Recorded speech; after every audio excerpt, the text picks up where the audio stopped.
Hello friends, Devendra Sonawala, Physics faculty. So today we discuss about the electric flux in chapter number 1 of 12th science. So आज हम लोग देखने वाले हैं electric flux के बारे में for non uniform electric field and uniform electric field. Shall we start? So friends, theory हमारी इलेक्ट्रिक फ्लक्स के बारे में, यानी कि ये यूनिफॉर्म इलेक्ट्रिक फील्ड में यहाँ पे हम लोगों ने कोई प्लेन को रखा हुआ है, ठीक है. तो कितना फ्लक्स उसमें उसके साथ लिंक हो रहा है उसके बारे में हम लोगों ने डिस्कस करना है यहाँ पे, ठीक है. चलिए, नाउ आप देख सकते हैं यहाँ पे कि ये सभी इलेक्ट्रिक फील्ड है ई, जो मैंने यहाँ पे लाइन दी गई है, ये सभी इलेक्ट्रिक फील्ड की डायरेक्शन आपको दिखा रही है एंड विच है पैरेलल एंड इक्वी डिस्टेंस पे है. सब देख सकते हैं आप, सभी की डिस्टेंस यहाँ पे इक्वल है, यानी कि दोनों लाइनों के बीच की जो डिस्टेंस होगी वो सभी सेम है, ठीक है. तो आप देख सकते हैं कि उसको इलेक्ट्रिक फील्ड एक है आपके पास यहाँ पे, वो यूनिफॉर्म इलेक्ट्रिक फील्ड है. और उस यूनिफॉर्म इलेक्ट्रिक फील्ड में हम लोगों ने एक प्लेन सरफेस को लिया है, right, having area is a. आपको पता होगा कि area is a vector quantity और उसकी डायरेक्शन होती है प्लेन के परपेंडिकुलर डायरेक्शन में, यानी कि इस पोजीशन में अभी जो है ये वाला प्लेन, ठीक है. फिर a figure, B figure and सी, ये तीन फिगर आपको दी गई है, ए बी सी. उसमें से ए वाली फिगर में, ठीक है, इलेक्ट्रिक फील्ड की डायरेक्शन तो वही रहेगी भाई, तीन केस में, लेकिन सिर्फ इसकी पोजीशन हम लोग चेंज करेंगे, ठीक है. सपोज मेरा ये हाथ है, आप देख सकते हैं यहाँ पे, तो यहाँ पे पेन मैंने पकड़ी हुई है, ए है. अगर मैं उसको रोटेट करते रहूँगा ऐसे ऐसे ऐसे ऐसे, ठीक है, बस इसकी पोजीशन मुझे चेंज करनी है, ठीक है. तो कितना फ्लक्स उसके साथ लिंक हो रही है, सॉरी, कितनी इलेक्ट्रिक फील्ड लाइन उसके साथ लिंक हो रही है, वो उसका होगा फ्लक्स, ठीक है. तो आप देख सकते हैं यहाँ पे कि इस पोजीशन में, यानी कि एंगल इज जीरो है. किसके एंगल जीरो है भाई? तो ई एंड ए के बीच का एंगल जीरो है इसके, ठीक है. यहाँ पे फाई इजिकल ई इक्वेशन होगा, उसके बारे में हम लोग डिस्कस कर रहे हैं. फिर बी में यहाँ पे थोड़ा थीटा एंगल पे, ठीक है, हम लोगों ने टिल्टेड कर दिया है उसको, यानी कि ई एंड ए के बीच का एंगल यहाँ पे थीटा है, ठीक है. एंड थर्ड केस यहाँ पे 90 डिग्री बना लिया है, ठीक है. चलिए हम लोग डिटेल में उसके बारे में पढ़ते हैं. पहले फ्लक्स क्या है उसके बारे में हम लोग जनरल डिस्कशन करते हैं. भाई फ्लक्स क्या होता है? अगर मैंने इलेक्ट्रिक फील्ड में ये कोई प्लेन को रखा हुआ है, तो जितनी नंबर ऑफ फील्ड लाइन इस प्लेन के साथ जुड़ी हुई है, इन जनरल केस में बात करूं, तो जितनी नंबर ऑफ फील्ड लाइन इसमें से पास हो रही है, ठीक है, उसको बोलेंगे फ्लक्स. जितनी number of field line enclose कर रहा है वो प्लेन, उसको बोलेंगे फ्लक्स, ठीक है. हालांकि हम लोग देखेंगे इलेक्ट्रिक फ्लक्स दो टाइप की होता है, electric flux and magnetic flux. So हम लोग 4th चैप्टर में पढ़ेंगे magnetic flux, magnetic effect of electric current नाम के चैप्टर में, ठीक है, चैप्टर नंबर 4 में.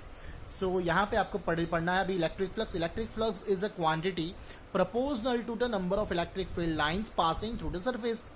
भाई इलेक्ट्रिक फ्लक्स एक क्वांटिटी है, यानी कि क्वांटिटी यानी कि वो डायरेक्शन नहीं इंडिकेट करेगा, यानी फाई यानी स्केलर क्वांटिटी होगा. इट्स अ स्केलर क्वांटिटी, ठीक है. Is a quantity proportional to the number of electric field line passing through the surface, यानी कि जितनी directly proportional electric field line से किया है, भाई डायरेक्टली प्रोपोर्शनल ऐसा बोला है.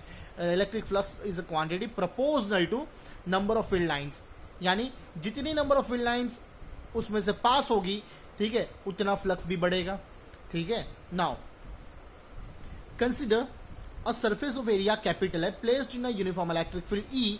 Surface A is a perpendicular to E. आप देख सकते हैं यहाँ पे कि आपको ये दोनों वेक्टर पैरेलल दिखाई दे रहे हैं, लेकिन एक्चुअल में ये जो प्लेन है ना, वो इलेक्ट्रिक फील्ड के परपेंडिकुलर रखा हुआ है. मैंने अभी इलेक्ट्रिक फील्ड इस डायरेक्शन में है और प्लेन को मैंने ऐसे रखा हुआ है. पता चला? नहीं चला? Right. Area A is a vector quantity and its direction is along the outward direction normal to the area.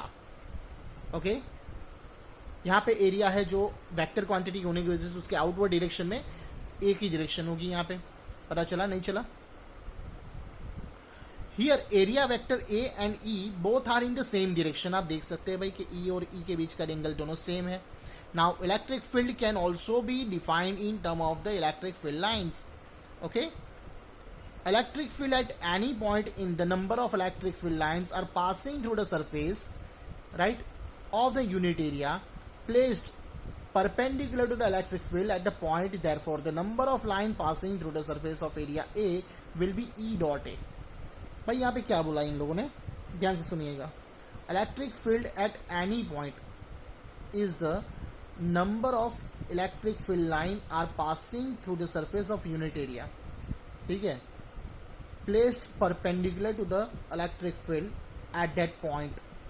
Therefore the number of field line passing through the surface A will be E dot A. यानी area into the perpendicular यहाँ पे मैंने उस plane electric field को plane में रखा हुआ है, ठीक है। तो उसके साथ एंक्लोज करने वाले इलेक्ट्रिक फील्ड और उसका एरिया दोनों का मल्टीप्लिकेशन करूंगा तो मुझे क्या मिलेगा, फ्लक्स, ठीक है। Now this is an electric flux phi associated with the given surface. The electric flux is the number of line passing through the surface. It is proportional represented by the phi. So phi is equal to E dot A. ठीक है भाई, यहाँ पे आप देख सकते हैं कि E डॉट ए, यहाँ पे मैंने डॉट रखा है, यहाँ पे हम लोग को इंडिकेट करना पड़ेगा कुछ ये वेक्टर से। जैसे कि मैं बात करूँ यहाँ पे, तो हम लोग उसको इंडिकेट करेंगे कुछ वेक्टर से, ठीक है। सॉरी,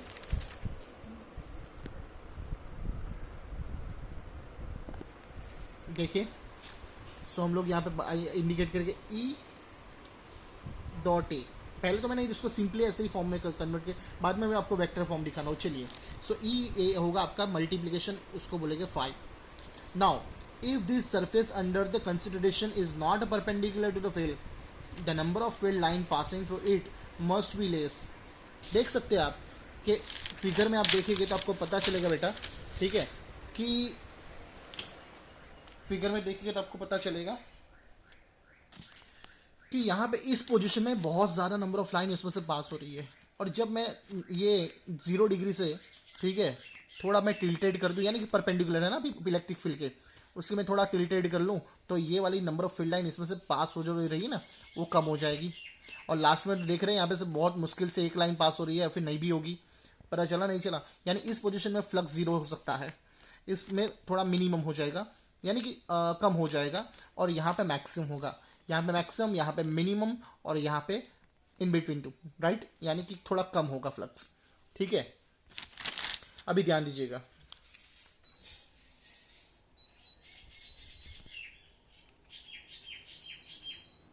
चलिए।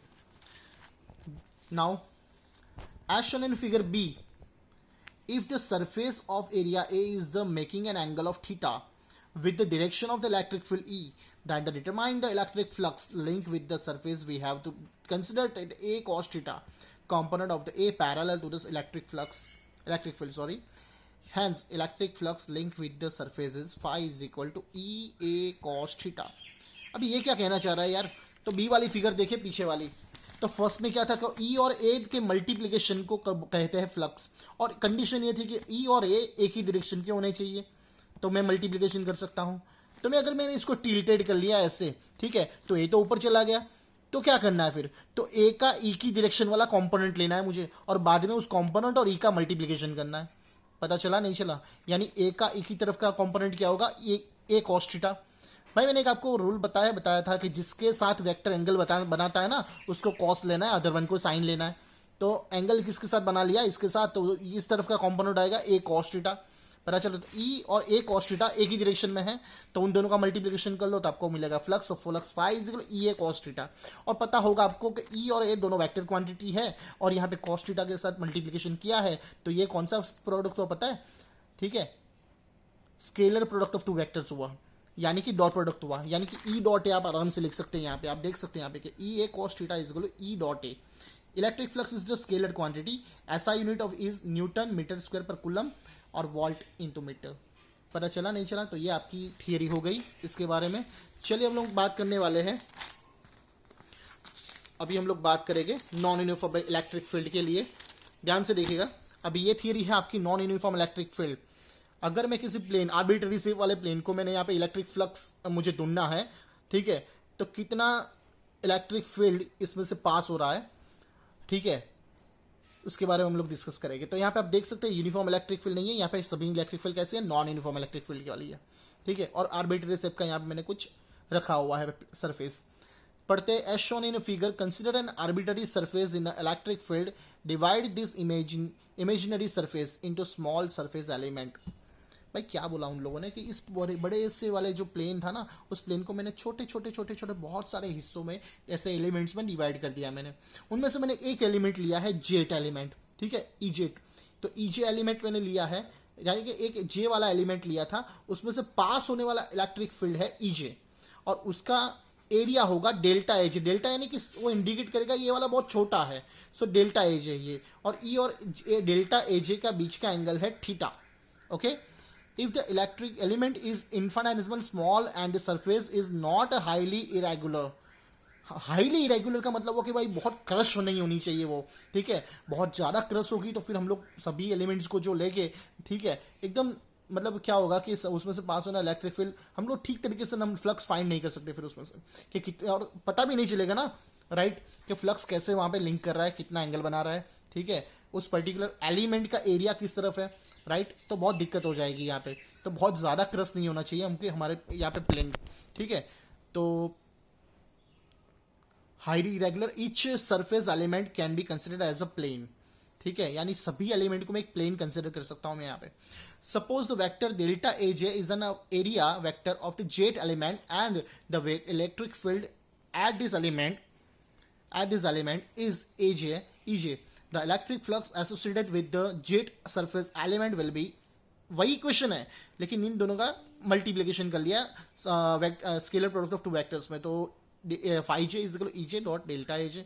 अगर ऐसे ऐसे एलिमेंट, एक एलिमेंट का मिला मुझे, ऐसे तो बहुत सारा एलिमेंट हो गए, तो सभी एलिमेंट का मैं एडिशन कर दूं तो क्या मिलेगा मुझे, सभी एलिमेंट का मैं एडिशन कर दूं तो क्या मिलेगा मुझे, सिग्मा से इंडिकेट कर सकता हूं मैं, तो सिग्मा से मैं इंडिकेट कर लिया, सिग्मा EJ डॉट डेल्टा एजे, राइट, पता चला नहीं चला। अभी ये जो मेरे पास एलिमेंट है, ठीक है, is a very small, right, तो मैं उसको लिमिट में कन्वर्ट कर रहा हूं पे कि here taking if we taking the limit of delta J tends to 0, यानी अगर ये लिमिट मैंने ली है, क्योंकि यहाँ पे जो मैंने एरिया लिया है वो एरिया बहुत छोटा है, 10 to 0 का मतलब ये होगा 0 नहीं है लेकिन 0 के नजदीक होती है उसकी वैल्यू, ठीक है, तो उसके आगे लगा तो ये पूरा कन्वर्ट हो जाएगा इंटीग्रेशन में। So phi is equal integration of E dot DA for surface integration बोल सकते हैं आप इसको। This equation is known as the surface integration of E over a surface A, यानी कि उसकी इस इक्वेशन पे से ही हम लोग ये स्टेटमेंट लिख सकते हैं कि the flux link with the any surface, flux link with the any surface is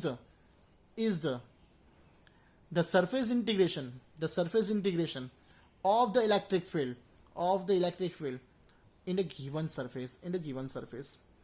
पता चला नहीं चला, यानी इस इक्वेशन से ही आप उसका स्टेटमेंट लिख सकते हैं, राइट।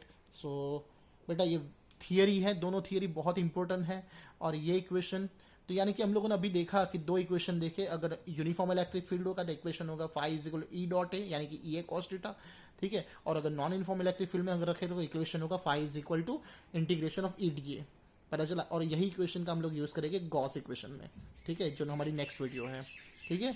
सो तब तक के लिए बेटा ठीक है, बाय, सी यू सून।